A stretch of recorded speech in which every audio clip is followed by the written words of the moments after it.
नमस्कार दोस्तों, आप सभी का स्वागत है आपके अपने YouTube चैनल पे। दोस्तों मेरा नाम है अंशित भटनागर और दोस्तों आज की वीडियो में मैं आप सभी के साथ डिस्कस करने वाला हूँ क्लास 12th इकोनॉमिक्स की first book Indian economic development के सेकंड चैप्टर के बारे में।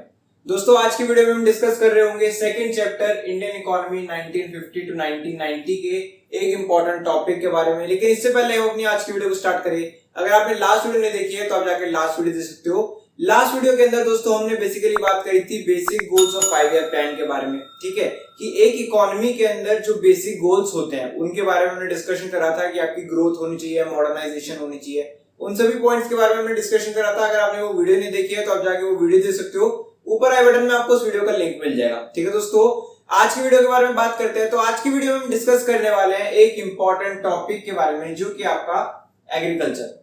अगर दोस्तों आप स्टार्टिंग से हमारी वीडियो देखते आ रहे हो तो आपको एक बात याद होगी कि फर्स्ट चैप्टर के अंदर भी हमने टॉपिक डिस्कस करा था एग्रीकल्चर से रिलेटेड। ठीक है, लेकिन यहाँ पे एक डिफरेंस ये है कि हमने उस चैप्टर के अंदर जो एग्रीकल्चरल टॉपिक के बारे में डिस्कशन करा था, हमने बात करी थी कि उस समय पे एग्रीकल्चर की क्या कंडीशन थी।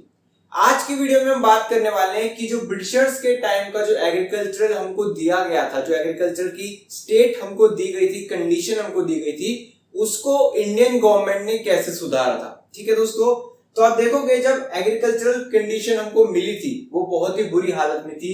अगर हम बात करें तो आपका एग्रीकल्चर कुछ पर्टिकुलर प्रॉब्लम को फेस ऑफ कर रहा था। जैसे कि आप देख सकते हो लो प्रोडक्टिविटी इतनी अच्छी नहीं थी आपके एग्रीकल्चर की।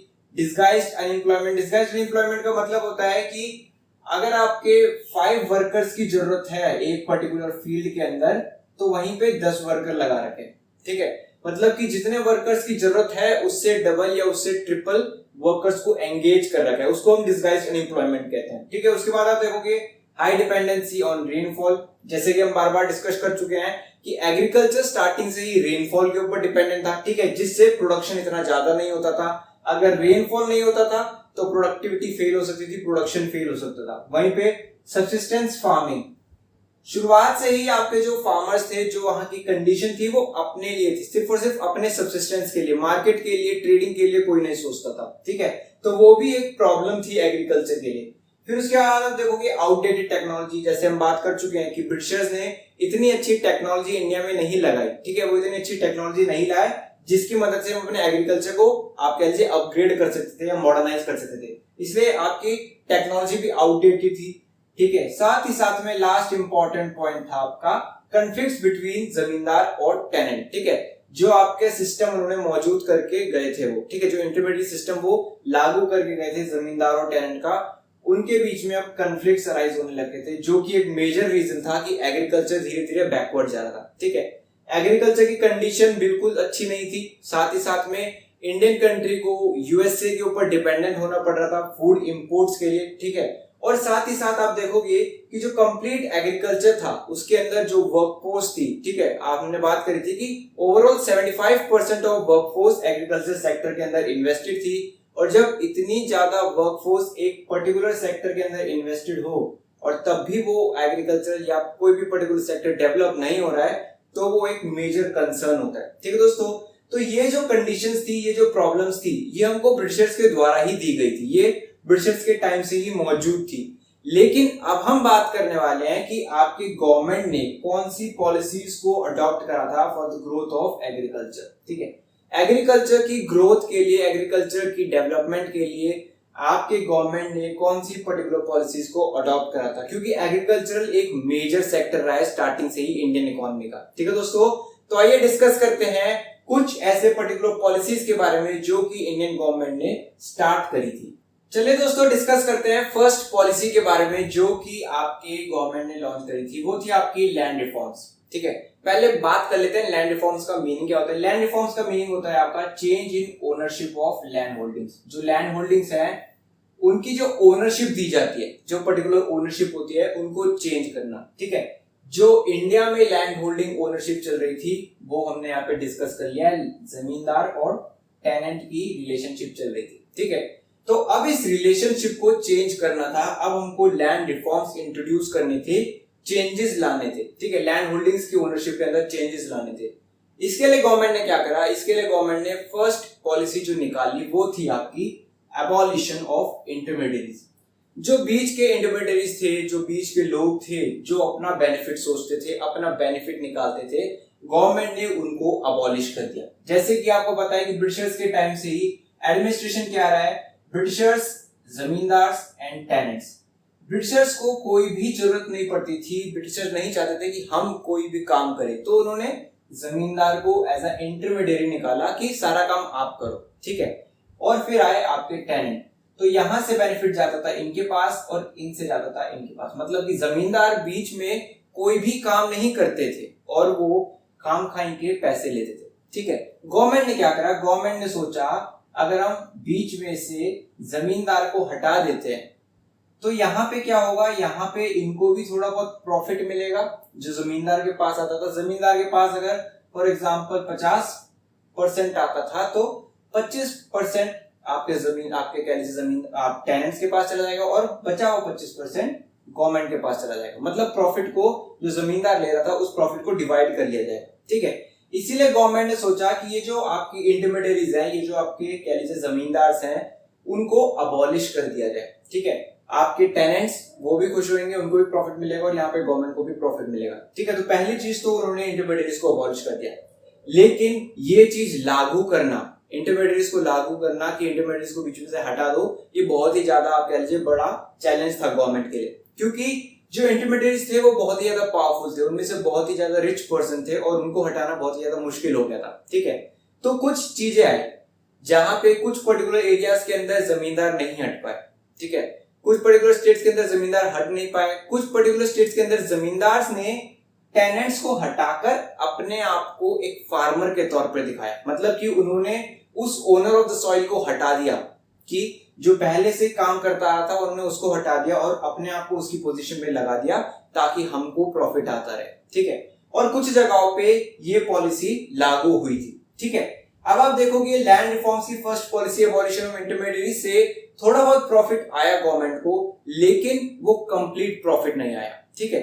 मतलब कि एबॉलिशन ऑफ इंटरमीडियरीज करना जरूरी था लेकिन वो कंप्लीट नहीं था, ठीक है। इसके अलावा एक और पॉलिसी लागू करनी थी जिससे आपका प्रॉफिट तो आएगा ही आएगा लेकिन साथ में इक्विटी भी आएगी, ठीक है। और अगर आपको इक्विटी के बारे में नहीं पता है तो हमने लास्ट वीडियो के अंदर बात करी थी इक्विटी के गोल के बारे में, आप जाके उस पॉइंट को देख सकते हो, ठीक है। तो इक्विटी लाने के लिए और प्रॉफिट को इंक्रीज करने के लिए गवर्नमेंट ने एक और पॉलिसी निकाली जिसको हम कहते हैं लैंड सीलिंग। लैंड सीलिंग क्या होता है? लैंड सीलिंग का मतलब आप बेसिकली समझ लो कि एक लिमिट रख दी है, एक लिमिट रख दी है कि एक पर्सन के पास इतना एरिया ऑफ लैंड ही हो सकता है, ठीक है। फॉर एग्जांपल 500 एकड़, एक फार्मर के पास 500 एकड़ से ज्यादा का लैंड नहीं हो सकता, ये लैंड सीलिंग कहती है। गवर्नमेंट ने लैंड सीलिंग को क्यों निकाला? बेसिक रीजन, ताकि ज्यादा से ज्यादा लैंड एक पर्टिकुलर हाथों में ना हो, ठीक है। अगर आप कह लो कि एक पावरफुल पर्सन है उसके पास मेजॉरिटी ऑफ द लैंड है तो वो गवर्नमेंट के लिए अच्छा नहीं होगा, दूसरे फार्मर्स के लिए अच्छा नहीं होगा। साथ ही साथ में जो पर्टिकुलर एरिया था वो अगर ज्यादा फार्मर्स के अंदर बांट दिया जाएगा तो आपका एग्रीकल्चर वायबल हो जाएगा, ठीक है, एग्रीकल्चरल फैसिलिटीज वायबल हो जाएंगी। इसीलिए गवर्नमेंट ने क्या करा, गवर्नमेंट ने एक पर्टिकुलर फार्मर के पास सिर्फ और सिर्फ 500 एकड़ रखा और उसके पास अगर 500 एकड़ से ज्यादा होता था तो वो गवर्नमेंट ले लेती थी और दूसरे स्मॉल फार्मर को या लैंडलेस फार्मर को दे देती थी वहां पे काम करने के लिए, ठीक है। तो यहाँ पे डिसेंट्रलाइजेशन ऑफ पावर करा गया। मतलब फॉर एग्जांपल अगर एक पर्सन के पास ही मेजॉरिटी पावर है तो गवर्नमेंट ने क्या करा, गवर्नमेंट ने उस पावर को बांट दिया 3 पर्सन में, ठीक है, कि ये पावर 3 लोगों में बांटी जाएगी और अब और ज्यादा इक्विटी आएगी, ठीक है। तो जो पहली पॉलिसी थी लैंड रिफॉर्म्स में 2 चीजें लागू करी गवर्नमेंट ने। पहली कि इंटरमीडियरीज को हटा दिया, ठीक है, बीच के जो जमींदार थे उनको हटा दिया, और वो पॉलिसी इतने अच्छे से लागू नहीं हो पाई तो उसको और ज्यादा इक्विटेबल बनाने के लिए उन्होंने लैंड सीलिंग्स ला दी कि एक लिमिट फिक्स कर दी कि इससे ज्यादा लैंड आप होल्ड कर ही नहीं पाओगे, किसी दूसरे को देना पड़ेगा, ठीक है। लेकिन अगर हम बात कर रहे हैं ओवरऑल लैंड रिफॉर्म्स के सक्सेस के बारे में, ठीक है, कितना ज्यादा सक्सेसफुल रहा था लैंड रिफॉर्म, तो आप देखोगे कुछ पर्टिकुलर स्टेट्स के अंदर ही सक्सेसफुल रहा था। जैसे केरला हो गया, ठीक है, आपके वेस्ट बंगाल हो गया, इन्हीं कुछ स्टेट्स के अंदर आपके लैंड रिफॉर्म्स कंप्लीटली सक्सेसफुल हुए थे। और इसके अलावा अगर हम दूसरे स्टेट्स के बारे में बात करें तो कहीं ना कहीं पे इंटरलोपर्स, ठीक है, या फिर आप कह लीजिए करप्शन या फिर इन पॉलिसीज को अच्छे से लागू करना, ये सभी पॉसिबल नहीं हो पाया था, ठीक है। तो मतलब लैंड रिफॉर्म्स पॉलिसी को इंट्रोड्यूस तो करा गया था, लेकिन उसको अच्छे से आप कह लीजिए इम्प्लीमेंट नहीं कर पाए। इसके बाद पहली पॉलिसी लैंड रिफॉर्म्स, लेकिन लैंड रिफॉर्म्स के अलावा भी एक और पॉलिसी थी जिसने एग्रीकल्चर के लिए ग्रोथ में आप कह लीजिए कंट्रीब्यूट करा। ठीक है दोस्तों, तो आइए डिस्कस करते हैं सेकंड पॉलिसी के बारे में। दोस्तों हमारी सेकंड जो पॉलिसी है, जो सेकंड पॉलिसी इंट्रोड्यूस करी गई थी गवर्नमेंट के द्वारा, वो है आपकी ग्रीन रेवोल्यूशन। ग्रीन रेवोल्यूशन जिसके बारे में हम सभी जानते हैं, बेसिक नॉलेज हम सभी को पता है। ठीक है, ग्रीन रेवोल्यूशन आपका स्टार्ट करा गया था ड्यूरिंग थर्ड प्लान। ठीक है, थर्ड 5 ईयर प्लान के दौरान उसको लॉन्च करा गया था, जहां पे न्यू एग्रीकल्चरल स्ट्रेटजीज का इस्तेमाल करा गया था। न्यू एग्रीकल्चरल स्ट्रेटजीज का इस्तेमाल करा गया था ताकि एग्रीकल्चरल प्रोडक्शन इंक्रीज करा जा सके, एग्रीकल्चरल प्रोडक्टिविटी इंक्रीज करी जा सके विद द हेल्प ऑफ आप कह लीजिए फर्टिलाइजर्स के इस्तेमाल करके, मार्केटिंग पॉलिसीज का इस्तेमाल करके, कमिटीज एस्टैब्लिश करके। ठीक है, अलग अलग चीजों को आप कह लीजिए लागू करते हुए, उनकी मदद लेते हुए ग्रीन रेवोल्यूशन को चालू करा गया था ताकि एग्रीकल्चरल प्रोडक्टिविटी और प्रोडक्शन को इंक्रीज कर सके। ठीक है, बहुत हद तक ग्रीन रेवोल्यूशन सक्सेसफुल रहा था। ठीक है, तो आप देखोगे ग्रीन रेवोल्यूशन के सक्सेसफुल होने में एक पर्टिकुलर और एक यूनिक चीज जिसने मेजर कंट्रीब्यूशन दिया था, वो है आपके HYV seeds, high yielding variety seeds. ठीक है, हाई यील्डिंग वैरायटी सीड्स ने अपना कमाल दिखाकर ग्रीन रेवोल्यूशन को बहुत ज्यादा सक्सेसफुल करा था। ठीक है, लेकिन एक पर्टिकुलर लिमिटेशन जो आपके ग्रीन रेवोल्यूशन के अंदर थी, वो है आपके कि ग्रीन रेवोल्यूशन को स्टार्टिंग में कुछ ही जगहों तक, कुछ ही स्टेट्स तक लॉन्च करा गया। ठीक है, हर एक जगह पे नहीं करा गया था, कुछ पर्टिकुलर स्टेट्स में लॉन्च करा गया था। आप देखोगे हाई यील्डिंग वैरायटी सीड्स की मदद से आपके एग्रीकल्चरल यील्ड, ठीक है, या हम कहें एग्रीकल्चरल प्रोडक्शन इंक्रीज हुई थी, बहुत ही अच्छे तरीके से इंक्रीज हुई थी। ठीक है, आपका जो हाई यील्डिंग वैरायटी सीड्स या आपका जो ग्रीन रेवोल्यूशन है, उसके 2 फेज थे। ठीक है, फर्स्ट फेज के बारे में बात करें, जो कि आपका कह लीजिए जिसके अंदर आपका जो एरियाज था वो रेस्ट्रिक्टेड था। ठीक है, जो ग्रीन रेवोल्यूशन का दायरा था वो लिमिटेड था। आप देखोगे रेस्ट्रिक्टेड था पंजाब, आंध्र प्रदेश, इन कुछ पर्टिकुलर स्टेट्स में, जिसको हम कहते हैं आपके वीट प्रोड्यूसिंग स्टेट्स। ठीक है, तो आप देखोगे कि जो फर्स्ट फेज था वो रेस्ट्रिक्टेड था सिर्फ और सिर्फ ऐसे पर्टिकुलर स्टेट्स में जहां पे सिर्फ और सिर्फ वीट उगाए जाते थे। वीट प्रोडक्शन को बहुत अच्छे तरीके से आप कह लीजिए एक बून आया था। ठीक है, उसके अंदर बहुत ही अच्छे तरीके से प्रोडक्टिविटी हुई थी, बहुत ही अच्छे तरीके से प्रोडक्शन हुआ था, लेकिन सिर्फ और सिर्फ वीट क्रॉप के अंदर, और किसी पर्टिकुलर क्रॉप के अंदर इतना आप कह लीजिए प्रोडक्शन नहीं हो पाया था।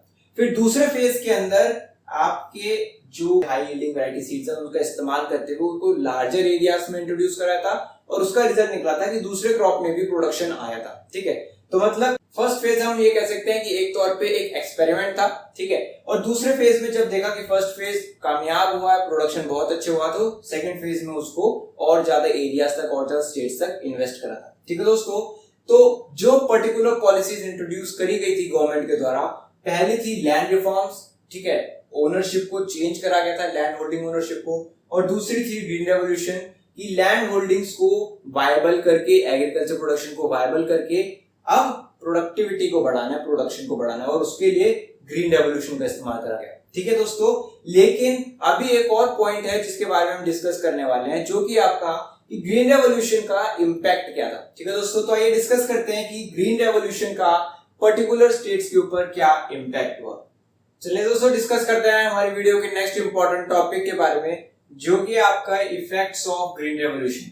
ठीक है दोस्तों, तो आप देखोगे एक मेजर इंपॉर्टेंट इफेक्ट जो ग्रीन रेवोल्यूशन का था, वो था कि आपके इंडियन कंट्री सेल्फ रिलायंट हो गई थी। ठीक है, अब इंडियन कंट्री को अमेरिका के ऊपर डिपेंडेंट नहीं होना था फूड प्रोडक्शन के लिए। ठीक है, इसके अलावा और बहुत से आप कह लीजिए इफेक्ट थे ग्रीन रेवोल्यूशन के, जैसे कि अटेनिंग मार्केटेबल सरप्लस। आपके ग्रीन रेवोल्यूशन की मदद से अब इंडियन इकोनॉमी ने मार्केटेबल सरप्लस को अटेन कर लिया था। ठीक है, अगर बात करें मार्केटेबल सरप्लस का क्या मतलब होता है, मार्केटेबल सरप्लस का मतलब होता है कि एक फार्मर ने अपने सफिशिएंसी के लिए जितने जरूरत थी, जितना अमाउंट ऑफ फूड ग्रेन जरूरत थी एक फार्मर को, उस अमाउंट को सेव करते हुए जो आपका सरप्लस अमाउंट था उसको उन्होंने मार्केट में सेल कर दिया। मतलब कि अपनी सफिशिएंसी नीड्स को पूरा करने के बावजूद इतना मटेरियल, इतना फूड ग्रेन बच गया था जिसको हम मार्केट में सेल कर सकते हैं। ठीक है, तो अब फार्मर्स ने, अब आपके इकोनॉमी ने मार्केटेबल सरप्लस को अटेन कर लिया था। साथ ही साथ में अब बफर स्टॉक्स बनाए गए थे। ठीक है, फूड ग्रेन्स के अब बफर स्टॉक भी मेंटेन करके रखे गए थे इंडियन इकोनॉमी के द्वारा। अगर कभी भी फूड शॉर्टेज होता है किसी भी कैलेमिटी के द्वारा, तो आप देखोगे आपके ये जो बफर स्टॉक्स हैं ये मदद करते थे। अब फूड ग्रेन्स के स्टॉक मेंटेन करता था इंडिया, ठीक है, ना ही अब उसको अमेरिका के ऊपर डिपेंडेंट होना पड़ता था फूड ग्रेन के लिए। साथ ही साथ वो अपने खुद के बफर स्टॉक मेंटेन कर सकता था कि अगर किसी दूसरी कंट्री को जरूरत है तब हम लैंड कर सकते थे उनको, ठीक है। इसके साथ ही साथ एक और जो इफेक्ट था वो था benefit to low income groups. जो लो इनकम ग्रुप्स थे, जो लो इनकम फार्मर्स थे, उनको भी बेनिफिट मिला था आपके ग्रीन रेवोल्यूशन का, ठीक है। तो आप देखोगे दोस्तों कि जहां पर आपके इफेक्ट है, कुछ पॉजिटिव इफेक्ट है, वहीं पे कुछ नेगेटिव इफेक्ट भी थे, ठीक है। रिस्क था, ग्रीन रेवोल्यूशन को इंट्रोड्यूस करने के लिए आपके जो फार्मर्स थे उनको बहुत से रिस्क को फेस ऑफ करना पड़ा था, ठीक है, कि आपके जो हाई यील्डिंग वैरायटी सीड्स थे वो पेस्ट को बहुत ही आप कह लीजिए अच्छे से आप कह लीजिए कॉम्बैट नहीं कर पाते थे, ठीक है। पेस्ट उनके ऊपर बहुत ही जल्दी से अटैक कर देते थे। वहीं पे आप देखोगे कि एक नोशन था कि आपके कह लीजिए जो इक्विटी है उसको मेंटेन नहीं कर पाएंगे, इनइक्वालिटी ऑफ इनकम को राइज देगा ग्रीन रेवोल्यूशन, ठीक है, जिसको गवर्नमेंट ने बहुत हद तक आप कह लीजिए सब्सिडीज प्रोवाइड करके सॉल्व करने की कोशिश भी करी थी। अब इसके ऊपर एक और डिबेट शुरू हो जाता है कि क्या सब्सिडीज देनी चाहिए या नहीं देनी चाहिए, ठीक है। आपके कुछ ऐसे पर्टिकुलर इकोनॉमिस्ट हैं जो कहते हैं कि सब्सिडीज प्रोवाइड करनी चाहिए फार्मर्स को, कुछ कहते हैं नहीं प्रोवाइड करनी चाहिए, ठीक है। सभी के पास अपने अपने रीजंस हैं।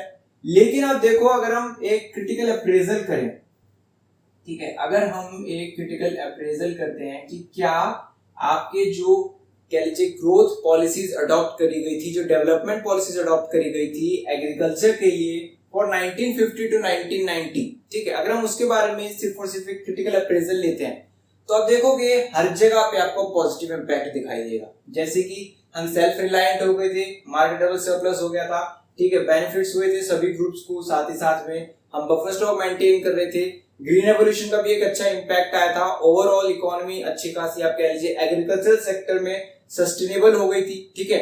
वहीं पे जो आपके कह लीजिए जो लैंड सीलिंग्स और इंटरप्रिटेशंस को हटाने का नोशन यूज करा गया था वो भी कुछ हद तक सही था।